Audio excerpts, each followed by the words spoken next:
Today I'm going to make mini macrame. Some assembly required.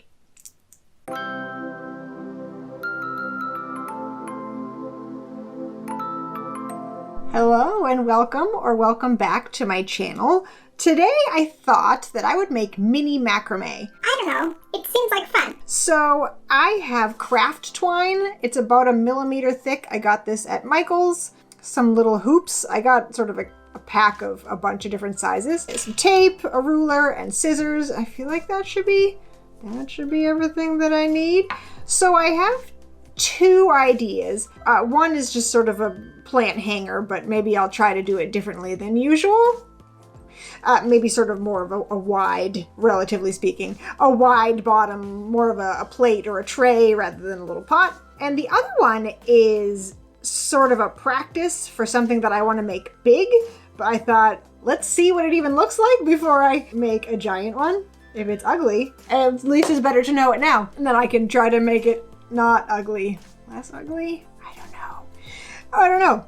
So the plan for that one, I think it seems really cool. I saw this, it's a big hoop. I have a big embroidery hoop kind of a thing that I'm planning to use for it. And it's fringed down, but they made, this is a new knot for me. It looks like half hitch knots to make kind of a line that goes through it. It's super simple, but I don't know, it was nice, and the way that it fell was really cool. So let's see what it looks like tiny. I think that I'll try that one first because I think it seems fun. I mean, they all seem fun, but let's try it and see if it's even something that works. I think what I will do, I'm gonna cut some to hang down. I feel like they don't need to be all that long, but I'll make them ridiculously long and I can cut them later. I'm going to do lark's head knots, sort of from halfway to halfway so that they can hang down and cover it. And then I will do the half hitch across. I'm making it look super wavy, but it's gonna probably be very vaguely somewhat wavy. Although, I don't know, I have no idea what it's going to do. So I will do that, and then I will let you know any measurements that I figure out. I don't know, this is all a mystery to me. It should be cool, but we'll find out as we go together.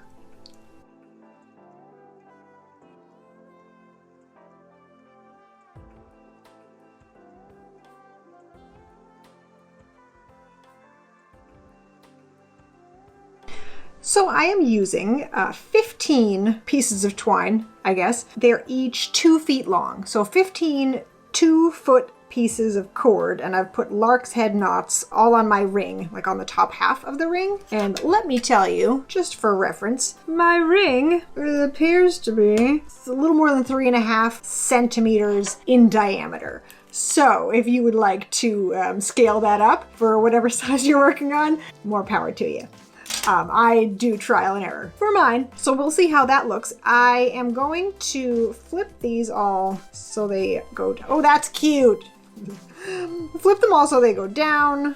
15 might be too much, but I didn't want it to be too empty in here, so I figured I would overdo it and see what that is like. So my plan is to start in the middle here and do my half hitch knot, sort of not straight across, but kind of wavy like across here, and see what that looks like. Now you may be asking me, why do I need mini macrame? Why does anybody need mini anything? Because it's adorable. You can hang it somewhere where you just have a little tiny bit of space. It's nice to have a nice cheerful space to be in. So, or maybe you are working on a tiny little dollhouse in your free time. I don't know. In any way, small things are cute. And that's why. And also, because this is a cool practice to see if it'll work on a giant scale. Some people have a hard time practicing tiny, but let's see if I'm one of them. I don't know. All right, I'm gonna keep going with my half hitch knots, see what it looks like. Now, I have just learned how to do the half hitch knot, and I will show it to you at the very end. By then, I will have practiced it, and I can tell you how to do it properly. Right now, I don't know if I know how to do it properly. You'll see.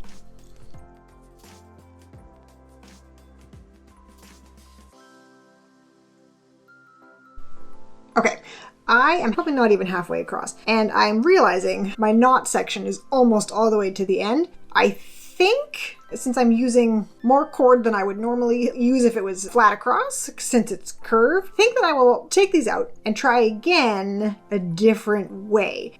Because the top is curved, I think that there's too much cord to get straight across, if that makes any sense. Like, it's too crowded. So I'm going to do maybe every other cord. I'll do every other cord and see what that looks like. And I'll just let the other ones hang down. I think I'll get across the whole thing and there'll be another sort of a curtain of just tassels that hang down. So I'm going to undo it now. and then I will start over again, doing every other cord. And I'll, you know what, we'll just see how that goes. See if I can even keep it straight.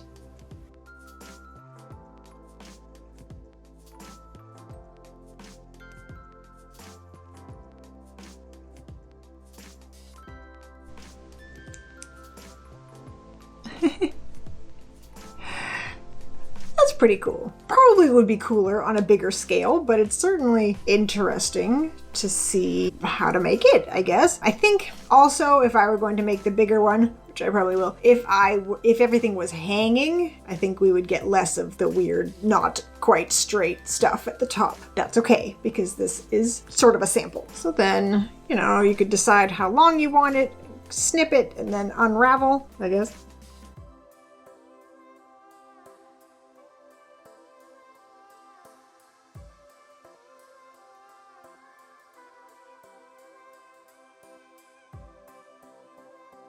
Interesting, though.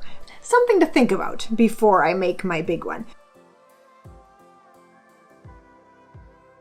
Now, I guess the next thing that I'll do is work on my plant hanger one. I'm going to, this is like the top of a little box that I found. I'm going to make a little hanger for that. And I thought it would be cute for a little fake candle. Not much light in this candle. It's quite old. I think for this, I'll try to use maybe 6 different strands, because usually like 6 different sets of 4. Usually I've been using 3, so we'll see what that is like. It seems like a better idea because it will maybe carry this better. I'm gonna not use a net because I think I shouldn't have to. I think that it should hold it since it's just very flat and round. We'll see. I could be wrong. I'll make it and then we'll see how wrong I am. That's always an option. For this one, I think that I will cut, if these were 2 feet 4, except that if I think that I should cut them 4, I should probably cut them 5 because I always make them too short. So I'll make them 5 feet long.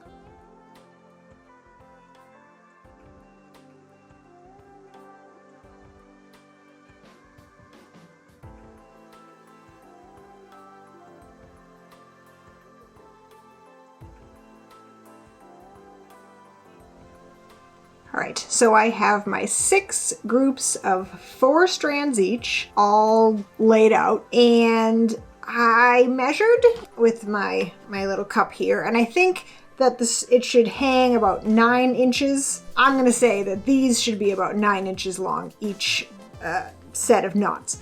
So I think, just to make it even, I will do 3 inches, 3 inches, and 3 inches in sections. So I'm thinking 3 inches of spiral knots, 3 inches of straight, and then 3 inches of square knots. I think the square knots will hold it best at the bottom. And then I'll gather it in the middle and do a wrap knot. And that should hold it. So let's see how it goes.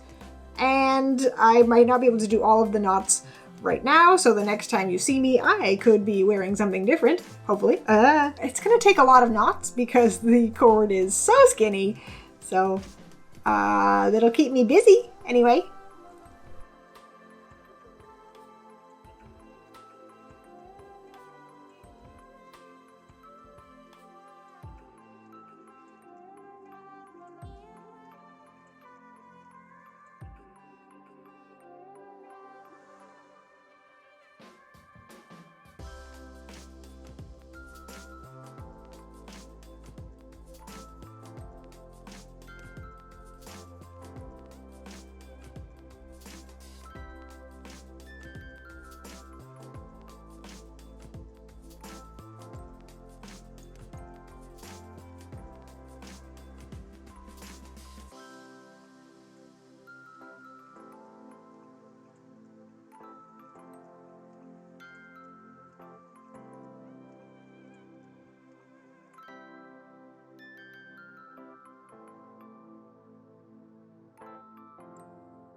I finished. It took me a while, but you know what? I've got time. So you may have noticed that I added some little beads in between. It was basically this or like the little plastic pony beads, and these seemed better to me. So I have made it, and I checked to make sure that this little guy can fit inside.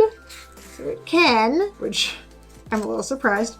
You just have to rearrange these a tiny little bit. I mean, it kind of works. Let's see if I can get a little glow out of this guy. Very little glow.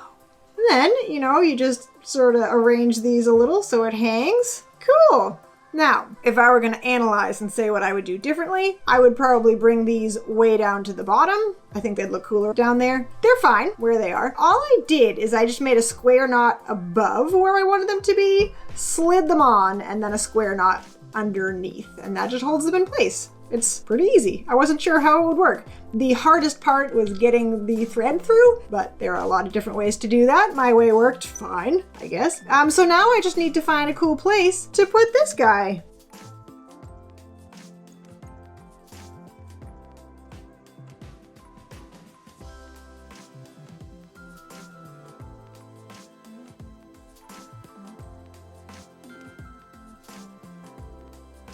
Now, as far as next things that I want to do, take this off and save my little tiny battery. I am excited to try the big circle, like the tiny circle that I did, but really big.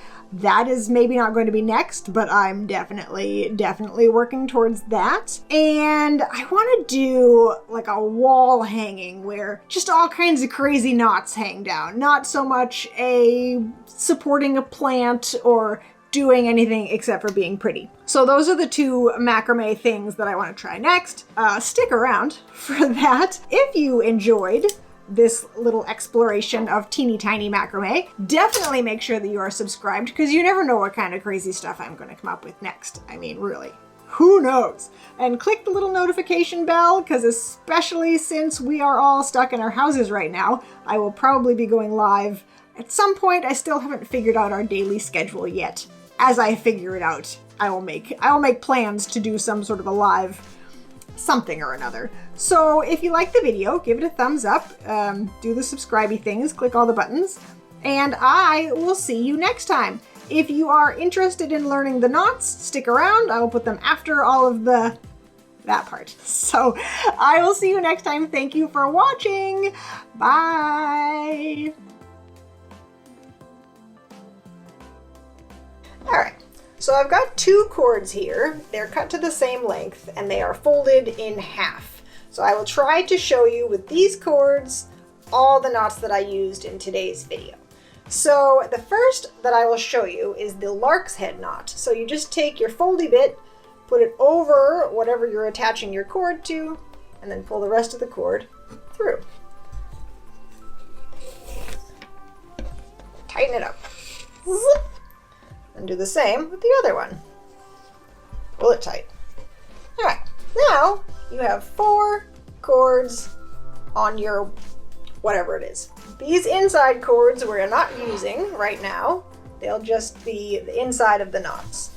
So the first knot that I will teach you is the square knot. So you will go from the right hand side, under the middle cords, and over the left cord. And then from the left-hand side, you will go over the middle cords and under the right-hand cord. Tighten them up. Then you will do basically the same thing, but starting on the left. You will take your left-hand cord, go under the middle cords, and over the right cord. You are in the way. And then you will take your right-hand cord, go over the middle cords, and under the left-hand cord. And pull it nice and tight. There, that is one square knot. Something that I like to remember about the square knot is when you've finished one entire square knot, the little V points to the left. So if you lose your place and you forget which cord you just did, that will help you. If it's pointing to the right, you still have to do that cord. Now the next one I will show you, I basically already just showed you. This is the spiral knot or the half square knot. So instead of doing the entire square knot, you just do the first half of it. The right hand goes under and over, and the left hand goes over and under. And then you do it again, the exact same way. Under, over, under. And then it will start to spiral around and around and around. But I'm not going to let it spiral. I want to show you 2 more knots.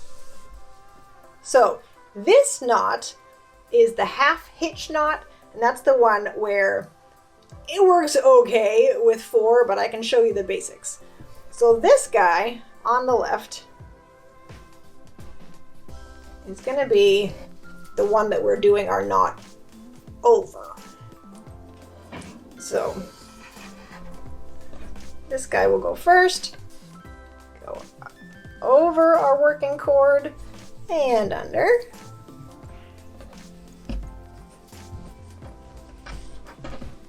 And then we do it again with the same cord, over and through there. See how it makes a little knot? Pull it tight. That's one. Now we do the same with the second cord. Go through here.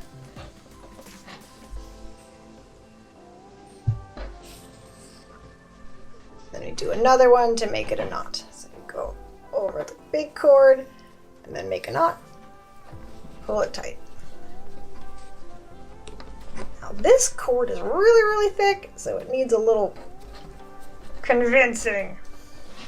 And then now it's the final one. Go over and down. Get it where you want it.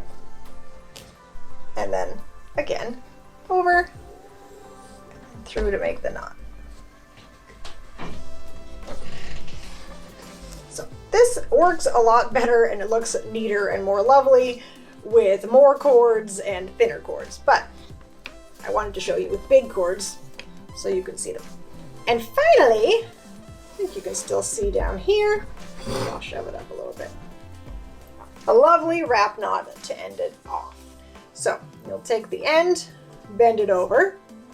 I like to put my loopy side facing down, but I don't think it matters. You hold it where you want your knot to start, at the top. And you wrap, because it's a wrap knot. What else would you do? Go around, and around, and around, and around.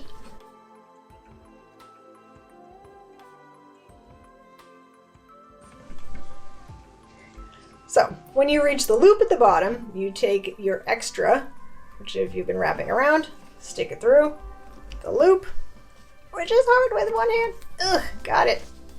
And then pull up on this first guy, the one at the top, pull it up.